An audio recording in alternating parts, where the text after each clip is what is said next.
Baik, sebelumnya Assalamualaikum warahmatullahi wabarakatuh. Waalaikumsalam warahmatullahi wabarakatuh. Perkenalkan kami dari kelompok 5, jadi kami akan menerangkan materi yang tentang mengasihi asin bagi. Perkenalkan nama saya Brady Kostana Fadilul Baru dengan NIM 029. Perkenalkan nama saya Satria Ramadan dengan NIM 026.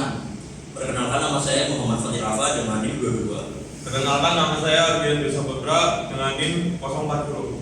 Perkenalkan nama saya Tegara Bilang dengan NIM 018. Perkenalkan nama saya Ryan Sesubianto dengan NIM 020. Perkenalkan nama saya Salman Al-Farisi dengan NIM 36. Mengatasi Big O. Bagaimana program lambat seiring pertumbuhan data? Yang pertama, menggambarkan performa algoritma seiring bertambahnya jumlah data. Yang kedua, bersifat independen dari mesin atau jumlah langkah untuk penyelesaian. Yang ketiga, mengabaikan operasi yang lebih kecil, contoh O n plus 1 disederhanakan menjadi O n. Contoh O1 constant time, O n linear time, O log n logaritma time, O n pangkat 2 kuadrat time, and amount of data. It's a variable like x.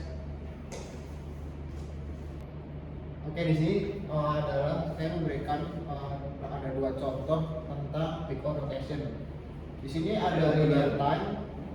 Waktu linear itu bisa diartikan sebagai waktu eksekusi bertambah sebanding dengan ukuran inputnya. Jadi semakin besar inputnya, jadi semakin lama waktu yang diperlukan untuk program itu dijalankan. Misalkan di sini ada perulangan, yaitu misalkan perulangan looping 1 tambah 2 tambah 3 tambah 4 tambah 5 sampai ke n. Jadi misalkan ini ada n-nya 1000, jadi nanti programnya akan mengerjakan sampai 1000 kali. Sedangkan contoh yang keduanya, nah di sini ada constant time. Jadi waktu konstan itu bisa diartikan sebagai waktu eksekusi yang tidak berubah terlepas dari seberapa besar inputnya. Jadi seberapa besar inputnya, maka program tersebut hanya melakukan langkah itu saja. Misalkan di sini dengan algoritma yang sama, kita ingin mencari n-nya itu 1000. Jadi di sini kan hanya terdapat 3 langkah nih, n dikali dalam kurung n plus 1 dibagi 2. Jadi walaupun n-nya mau berapapun, si algoritma ini hanya menggunakan 3 langkah ini, yaitu perkalian, pertambahan, dan pembagian. Jadi misalkan di sini ambilkan contoh, misalnya n-nya kita ganti jadi 15. Mungkinnya kalau di algoritma ini akan mengerjakan 3 di run, yaitu 1 tambah 2 tambah 3 tambah 4 tambah 5. Dan di sini misalkan kita juga sama n-nya misalkan 5 juga, yaitu n dikali 5 dikali dalam kurung 5 tambah 1 bagi 2. Walaupun hasilnya akan sama, tetapi yang ini akan hanya menggunakan 3 langkah, sedangkan ini harus membuat itu menjadi 5 langkah, yaitu 1 tambah 2 tambah 3 tambah 4 tambah 5. Jadi big O notation itu sebenarnya kita mempelajari bagaimana kita dapat memilih algoritma yang lebih cepat. Jadi seperti itu. Next. Nah, di sini ada beberapa notasinya. Mungkin teman-teman bisa dilihat di sini ada time dan data.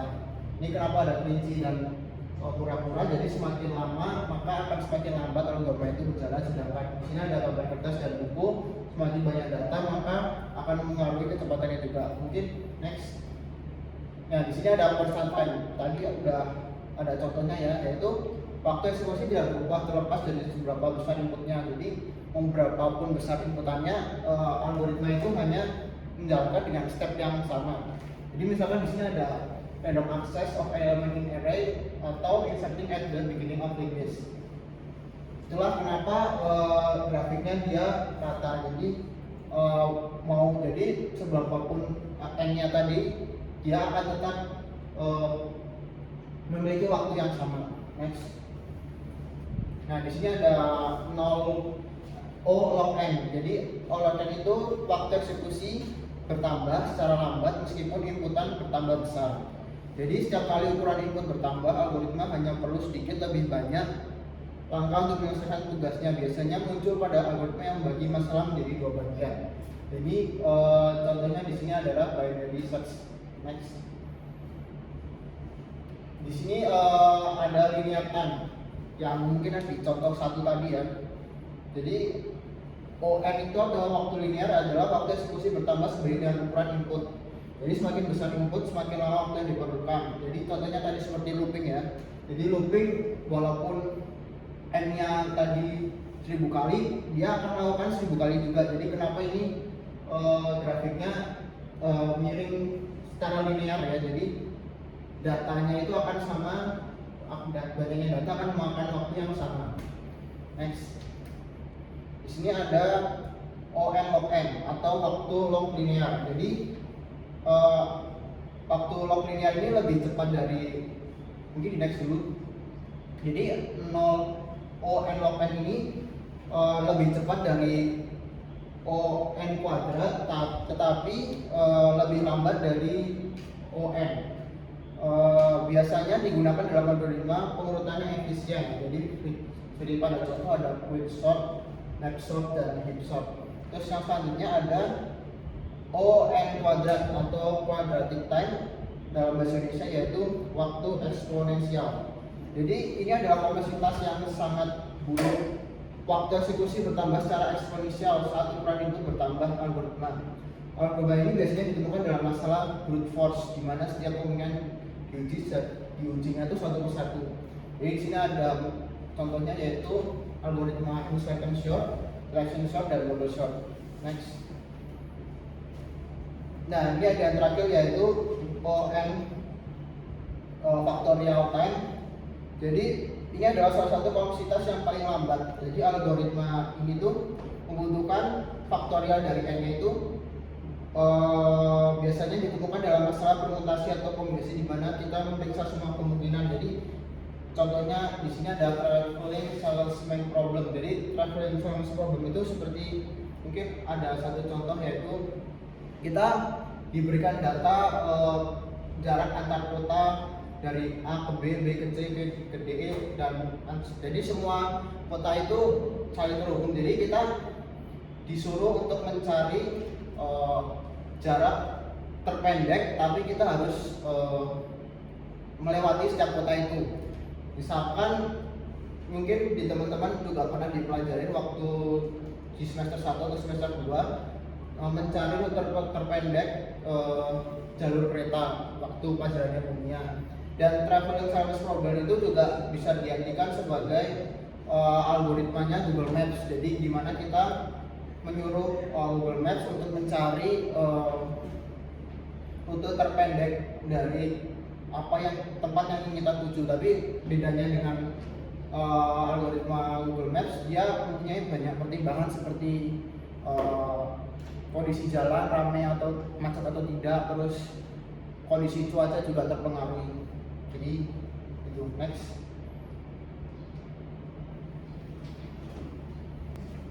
Selanjutnya ada notasi asintotik omega. Nah, notasi ini merupakan kebalikan dari big O, dan notasi ini merupakan batas bawah dari fungsi fn. Omega sendiri merupakan himpunan dari fungsi yang memiliki OOG atau order of growth yang sama atau lebih dari Gn. Dan n itu digunakan untuk memberikan batas bawah suatu fungsi. Berikut adalah grafik dari omega. Dan notasi omega ini mengukur kompleksitas waktu terbaik atau jumlah waktu minimum yang mungkin diperlukan suatu algoritma untuk menyelesaikannya. Next. Baik, di sini adalah contoh dari soal big omega. Nah, di sini buktikan bahwa n pangkat 3 merupakan bilangan dari big omega n pangkat 2. Nah, penjelasannya adalah dari rumus awal kita berapa mengetahui bahwa fungsi n itu merupakan lebih besar dari fungsinya si Gn tadi big omega. Itu sudah tertera di rumus omega karena omega adalah batas bawah dari fungsi. Nah, masuk ke soal n pangkat 3 lebih besar konstantanya 1 n pangkat 2. Kenapa bisa 1? Karena n pangkat 2 ini 1 karena n pangkat 2 itu merupakan hasil perkalian dari 1 kali n pangkat 2. Lalu selanjutnya n pangkat 3 ini sudah dilihat saja sudah benar bahwa n pangkat 3 merupakan elemen dari omega itu sendiri. Lalu kita buktikan bahwa jadi dengan konstanta 1 tadi, 1 ya, ini 1 sama-sama 1, lalu n 0 sama dengan 0. Kenapa bisa 0? Karena ini sudah benar bahwa bilangan awal 0 itu sudah benar n pangkat 3, bisa dibilang seperti itu. Lalu ini adalah jawabannya. Lanjut next soal berikutnya. Nah, soal berikutnya ada 3n plus 2 apakah elemen dari omega n? Nah, kita tulis dulu 3n plus 2 lebih besar dn. Nah, dilihat saja sudah benar. Nah, lalu karena ini n1, kita harus menyamakan dulu konstantanya dengan fungsi n dengan omega. Fungsi n dari fungsi n, lalu n dari omega itu sendiri. Kemudian lanjut ke bawah, 3n plus 2 lebih besar dari 3n untuk semua n lebih besar sama dengan 1. Sebenarnya ini tidak terlalu penting karena sama-sama ya karena benar, karena fungsi awalnya sudah benar. Lalu kita simpulkan dengan C konstanta 3 yang tadi kita sudah orderkan dan n berawal 1. Nah, benar bahwa 3n plus 2 merupakan omega dari n. Lanjut.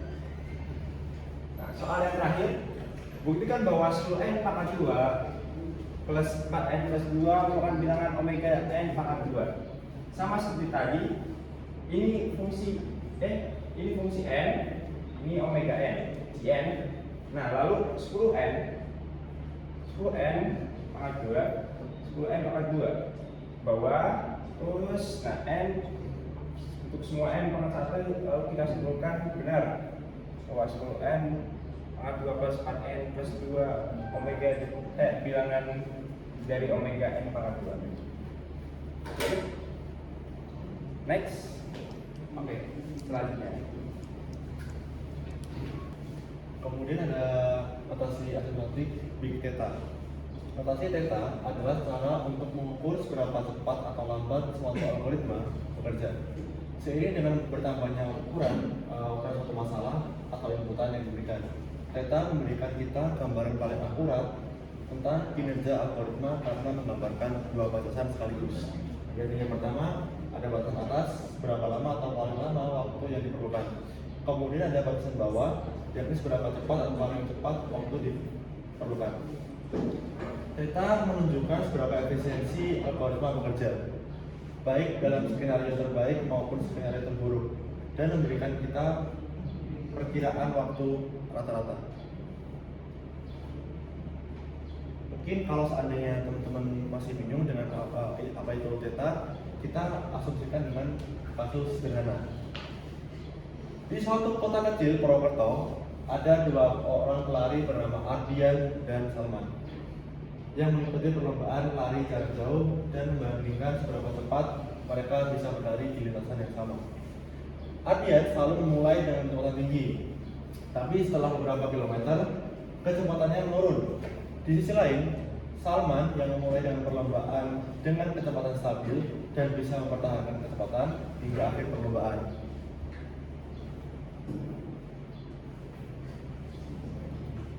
Nah, Ardian mulai menyadari bahwa meskipun ia memiliki kecepatan yang bervariasi, waktu tempuh keseluruhan tidak jauh berbeda dengan Salman yang berlari konstan.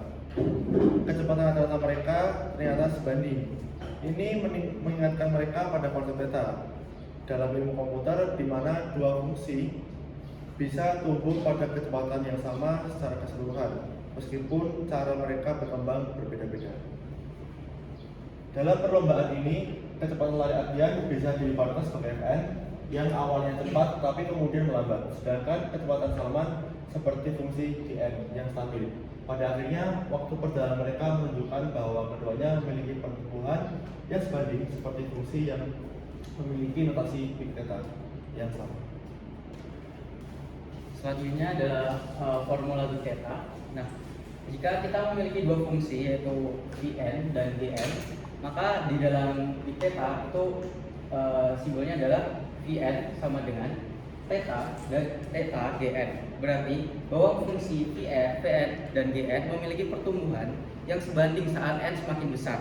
Ini menggambarkan bahwa Vn tumbuh tidak lebih cepat atau lebih lambat dari Gn dalam batas atas dan bawah tertentu. Secara sistematis, Vn sama dengan theta Gn berarti ada dua konstanta positif C1 dan C2 serta bilangan N0 sedemikian rupa sehingga untuk semua nilai N yang lebih besar atau sama dengan N0 hubungan berikut berlaku. Cn dan C2 adalah konstanta positif. Mereka digunakan untuk menunjukkan seberapa besar atau kecil Vn bisa dibandingkan dengan Gn. Nah, C1 adalah konstanta batas bawah. Ini menunjukkan bahwa Vn tidak tumbuh lebih lambat dari C1 kali Gn. Nah, C2-nya adalah konstanta batas atas. Ini menunjukkan bahwa Vn tidak tumbuh lebih cepat dari C2 kali Gn. Vn adalah fungsi yang pertumbuhannya ingin kita analisis. Gn adalah fungsi pembanding yang memiliki pola pertumbuhan tertentu, misalnya Gn sama dengan N2 atau Gn sama dengan log N. Selanjutnya contoh soal dari big theta. Untuk contoh soal yang pertama adalah buktikan bahwa 1/2 n dalam kurung n-1 termasuk dalam notasi theta n kuadrat. Oke. Ini artinya ada dua konstanta C1 dan C2 serta N0. Untuk pembuktian, pertama pembuktian bagian kiri, C1 dikali N kuadrat lebih kecil dari fungsi Fn. Lalu kita lakukan perhitungan terhadap fungsi Fn setengah N dikali N-1, yaitu hasilnya setengah N kuadrat dikurang setengah M. Dari sini kita dapat dilihat bahwa setengah N dalam kurung N-1 lebih dari 1/4 N kuadrat, karena setengah N kuadrat dikurang setengah N lebih besar sama dengan 1/4 N kuadrat. Oleh karena itu, dengan C1 sama dengan 1/4, pembuktian ini selesai. Kedua, pembuktian bagian kanan. Pembuktian bagian kanan setengah N dalam kurung N1 lebih kecil dari C2. Kita lakukan perhitungan setengah N dikali N-1 sama dengan setengah N kuadrat min setengah N lebih kecil dari setengah kuadrat. Dari sini, dari dua pembuktian itu kita memperoleh kesimpulan, yaitu dengan memilih C1 1/4, C2 setengah, dan N0 sama dengan 0, kita dapat menyimpulkan bahwa setengah N dalam kurung N-1 termasuk dalam notasi theta N kuadrat. Untuk contoh soal kedua itu buktikan bahwa 3N ditambah 2 termasuk dalam notasi theta N. Yang pertama, pembuktian bagian kiri. Untuk bagian kiri C1 dikali N itu lebih kecil dari fungsi Fn. Langkah-langkahnya adalah 3N ditambah 2 itu lebih besar dengan dari 3N. Untuk setiap N lebih dari sama dengan 1. Dari sini kita bisa melihat bahwa 3N ditambah 2 lebih dari 3N. Jadi kita dapat memilih C1 sama dengan 3. Untuk pembuktian bagian kanan, 3N ditambah 2 lebih kecil dari C2 dikali N. Langkah-langkahnya adalah 3N ditambah 2 itu lebih kecil sama dengan 3n ditambah 2, yaitu 4n untuk setiap n lebih dari 2.